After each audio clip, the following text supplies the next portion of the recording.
आप देख रहे हैं मेट्रो दिनांक टीवी न्यूज। आइए देखते हैं आज की खास खबर। मालाड पूर्व के अंबेडकर नगर में बिजली और पानी के मुद्दे पर होगी बिजली परिषद। संजय निरुपम करेंगे नेतृत्व। मुंबई, कल 22 दिसंबर को मालाड पूर्व के अंबेडकर नगर स्थित सदगुरु चौल के पत्रकार निवास पर बिजली परिषद का आयोजन होने जा रहा है, जिसमें शिवसेना प्रवक्ता, पूर्व सांसद एवं दिंडोशी विधानसभा के महायुति के उम्मीदवार रहे संजय निरुपम मुख्य वक्ता होंगे। यह आयोजन कल दोपहर 3 बजे आयोजित किया जाएगा, जिसका उद्देश्य वन विभाग में रह रहे परिवारों के लिए बिजली और पानी की समस्याओं पर गहन चर्चा करना है। यह सभा क्षेत्रीय जनता के लिए एक खास महत्व रखती है, क्योंकि अंबेडकर नगर के लोग वर्षों से बिजली और पानी की समस्याओं से जूझ रहे हैं, लेकिन अब तक इनका कोई ठोस समाधान नहीं हुआ है। अपने चुनाव प्रचार के दौरान जब संजय निरुपम अंबेडकर नगर के डोंगर क्षेत्र में पहुंचे थे, तब स्थानीय निवासियों ने उन्हें बिजली और पानी की गंभीर समस्याओं से अवगत कराया था। इस पर उन्होंने सभी रहवासियों को आश्वासन दिया था कि वे विधानसभा चुनाव के बाद इन समस्याओं को प्राथमिकता के साथ हल करेंगे। हालांकि चुनाव में उनकी हार हुई, लेकिन वे जनता को किए गए वादों को निभाने के लिए खड़े हैं।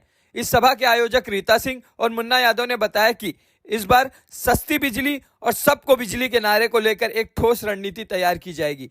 आयोजकों द्वारा इसमें सभी क्षेत्रीय निवासियों से आग्रह किया गया है कि वे बड़ी संख्या में उपस्थित होकर इस महत्वपूर्ण मुद्दे पर चर्चा करें। अब आइए देखते हैं मेट्रो दिनांक टीवी न्यूज पर बिजली परिषद के बारे में पूर्व सांसद संजय निरुपम ने क्या कुछ कहा इस रिपोर्ट में।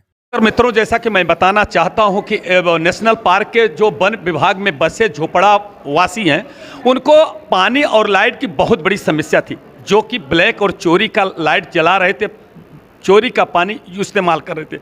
और जो माफिया लोग हैं पानी के और लाइट के, वो लगभग 5 रुपए की, जैसे एक उदाहरण के तौर पे 5 रुपए की यूनिट से लेते थे, और तो 10 से 15, 20, 25 जैसा ग्राहक देखते थे वैसी पुड़िया बांधते थे और उससे उसी तरह से कमाई का धंधा एक शुरू कर दिया था। मैं आपको बताना चाहता हूँ, जिस समय सिंधे गुट का उम्मीदवार के रूप में सम्मानीय पूर्व सांसद संजय निरुपम साहब जी चुनावी मैदान में उतरे, उन्होंने एक आश्वासन दिया था कि जितने भी वन विभाग में रह रहे लोग हैं उनको पानी और लाइट देने का काम मैं करूंगा, चुनाव हारूं या जीतूं। उन्होंने अपना वादा पूरा करने के लिए उन्होंने अभी कमर कस लिया है। उन्होंने, जैसा कि वो कहते भी हैं कि हमने चुनाव हारा है, हमने हिम्मत नहीं हारी, आज वही हिम्मत बरकरार करके सामने खड़े हैं। आइए हम जानने की कोशिश करते हैं कि 22 तारीख को उनकी कैसी रणनीति है, कैसे उनको लाइट पहुंचाने का काम करेंगे। संजय निरुपम साहब, कैसे आप लाइट पहुंचाने का आपने बीड़ा उठा, उसके बारे में बताइए। देखिए, चुनाव प्रचार के दरमियान जब मैं दिंडोशी के डोंगर एरिया में जाता था, जहां लगभग 8 से 10 हज़ार लोग रहते हैं, फैमिली रहती है, 8 से 10 हज़ार परिवार रहते हैं, 8 से 10 हज़ार घर हैं वहाँ। उन सभी लोगों की एक ही शिकायत है कि हमको पानी का कनेक्शन नहीं मिलता और हमको बिजली का कनेक्शन नहीं मिलता। तो मैंने कहा मुझे मौका दीजिए, और मैं एक बार चुनाव जीत गया तो आपको अपने हक का पानी का कनेक्शन भी मिलेगा और बिजली का मीटर भी लगवा के देंगे। लेकिन रिजल्ट कुछ और आया। तब भी वहाँ के लोग बार बार मुझे फ़ोन करते हैं और याद दिलाते कि आपने वादा किया था। तो मैंने सोचा कि जब वादा किया है तो निभाया जाए इसको। और इस हिसाब से पानी के लिए तो आपने देखा होगा कि गांधीनगर में जब लोगों को पानी की तकलीफ होने बुलाया, तो मैं बीएमसी के सारे अधिकारियों के साथ पहुँच करके वहाँ पर उनको न्याय दिलाने का काम शुरू किया। और अभी पानी का थोड़ा प्रेशर बढ़ा है, लेकिन एक नई पाइपलाइन डालने में थोड़ा वक्त लगेगा। एक बार पाइपलाइन डाल देंगे तो गांधीनगर में भी पानी का पूरा सप्लाई शुरू हो जाएगा। बिल्कुल उसी तरीके से डोंगर पर जो पहाड़ी क्षेत्र है, जो वन विभाग का क्षेत्र है, उस क्षेत्र में बिजली एक बहुत बड़ी समस्या है। तो सभी लोगों को बिजली का मीटर मिलना चाहिए, अपना बिजली मिलना चाहिए। और इसके लिए हम लोगों ने जो वादा किया उस हिसाब से एक पहली मीटिंग आने वाले रविवार को 22 तारीख को हम लोग अंबेडकर नगर में कर रहे हैं, जिसमें मैं अपील करता हूं कि जितने भी डोंगर पर रहने वाले लोग हैं, जिनको बिजली का कनेक्शन चाहिए अपना, वो सभी लोग वहाँ पे आएँ और सबके साथ हम चर्चा करेंगे। और हमारी कोशिश होगी कि एक एक घर में बिजली का कनेक्शन लगे, उनको अपना मीटर लग जाए। क्योंकि अगर हाईकोर्ट का ऑर्डर या फॉरेस्ट डिपार्टमेंट ये कहता है कि यहाँ के लोगों को बिजली नहीं मिलनी चाहिए, तो 10 हज़ार परिवार रहते हैं, तो क्या वो अंधेरे में रहेंगे? और जब वो अंधेरे में रहेंगे तो वहाँ जो हमारी बहू बेटियाँ हैं, उनकी सुरक्षा की गारंटी कौन लेता है?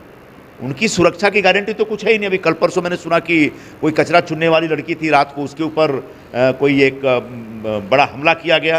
तो इस तरीके से हमारी बहू बेटियां, सारी औरतें वहाँ पर बहुत असुरक्षित हैं। उनको सुरक्षा प्रदान करने के दृष्टिकोण से वहाँ पर उनको बिजली मिलनी चाहिए। और अगर फॉरेस्ट डिपार्टमेंट कहता है कि हम परमिशन नहीं देंगे, हाईकोर्ट मना करता है, तब उनके सामने दूसरा ऑप्शन ये है कि वो अवैध कनेक्शन ले।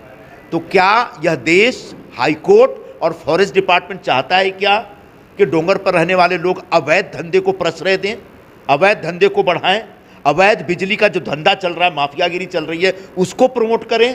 क्या इसमें फॉरेस्ट डिपार्टमेंट के अधिकारी भी शामिल हैं? यह अपने आप में एक छानबीन का विषय है। तो इन्हीं विषयों को लेकर के चर्चा करने के लिए हम लोगों ने 22 तारीख को एक बिजली परिषद रखी है, वीज परिषद रखी है, जिसमें जो बिजली सप्लाई करने वाले लोग हैं वो लोग भी आएंगे, जो अधिकारी वर्ग हैं वो भी आएंगे, और उनके साथ वहाँ के स्थानीय लोगों के साथ चर्चा करके एक रास्ता निकालेंगे। और मेरी कोशिश होगी कि आने वाले दिनों में धीरे धीरे सुप्रीम कोर्ट के आदेश का पालन करते हुए, जिसमें सुप्रीम कोर्ट ने कहा है कि इस देश में कोई भी व्यक्ति कहीं भी रह रहा हो, किसी की भी ज़मीन पर रह रहा हो, उसको नागरिक सुविधा उपलब्ध कराना हमारी जिम्मेदारी, यानी सरकार की जिम्मेदारी है, प्रशासन की जिम्मेदारी है। और नागरिक सुविधाओं में पानी आता है, बिजली आता है, गटर आता है, रास्ता आता है, साफ सफाई आता है। ये 4-5 सुविधाएं उनको मिलनी चाहिए, उनका हक है, मौलिक अधिकार है। तो उस मौलिक अधिकार की पूर्ति कैसे हो, उनको कैसे मिले, इस दिशा में एक काम हम शुरू कर रहे हैं आने वाले रविवार से। और धीरे धीरे आने वाले दिनों में मेरी कोशिश होगी, अगर सभी लोगों का सहकार मिलेगा, सहयोग मिलेगा, तो एक एक घर में बिजली का मीटर लगा देंगे। मैं फिलहाल अपील ये कर रहा हूँ कि अम्बेडकर नगर के पत्रकार निवास में आप सभी लोग 22 तारीख की शाम को 3 बजे आएँ और उस वीज परिषद का हिस्सा बने, और कैसे एक ऐतिहासिक तौर पर सभी लोगों को डोंगर पर अपनी बिजली का कनेक्शन मिले, इस दिशा में जो मैं प्रयास कर रहा हूं, उस प्रयास को समर्थन दें।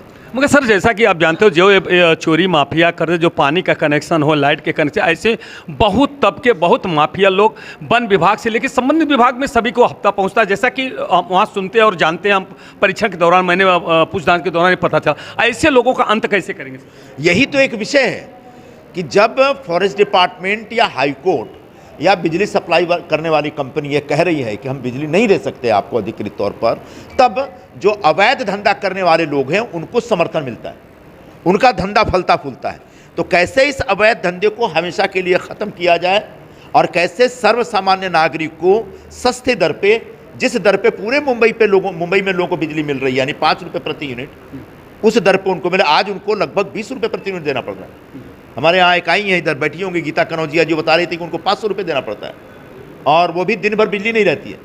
तो ये जो बिजली के नाम पे जो गोरख धंधा चल रहा है डोंगर पे, उस गोरख धंधा को रोकना पड़ेगा, और सर्व सामान्य नागरिकों को इसमें को न्याय दिलाना पड़ेगा। और इसके लिए बहुत ज़रूरी है कि जो वहाँ रहने वाले लोग हैं ना, वो खुल करके निकल के आए। वो अगर डर जाएंगे, उनको लगेगा कि हमारी बिजली कट जाएगी इसलिए नहीं जाना है, तो फिर हमेशा बिजली कटने का डर लगा रहेगा। तो एक बार निडर होकर बाहर आइए और इस लड़ाई में, इस संघर्ष में शामिल होइए, सबको न्याय मिलेगा। मगर जैसा कि जानते हो कि जब कोई माफिया के ऊपर, आप जैसे कि आप तो बहुत भली बात जानते हैं, जब माफियाओं के खिलाफ अगर कोई आवाज़ उठाता है तो वो माफिया उसी के दुश्मन बन जाता है। ऐसे आप स्थिति में आप उनसे कैसे निपटेंगे? तो क्या फ़र्क पड़ता है, अपने बहुत सारे दुश्मन, एक दुश्मन और आ जाएंगे, लड़ लेंगे उनसे भी। धन्यवाद साहब। मैं धन्यवाद देना चाहता हूँ संजय निरुपम साहब। ऐसे नहीं, बहुत सी चुनौतियाँ उन्होंने स्वीकार किया है। जब भी कोई आपदा आता है, कोई भी संकट आता है, तो हमेशा उन्होंने हर व्यक्ति के संकट के लिए खड़े रहते हैं और उसका दाहिना हाथ बन के खड़े। जैसा कि उन्होंने कहा कि मैंने चुनौती स्वीकार करते हुए मैंने ये वीणा उठाया है, और उनको लाइट, पानी और जो मौलिक सुविधा है वो पहुँचाने का मैं काम करूँगा। इसके लिए परिणाम कुछ भी होगा, मैं तैयार रहूँगा। जय हिंद, जय महाराष्ट्र।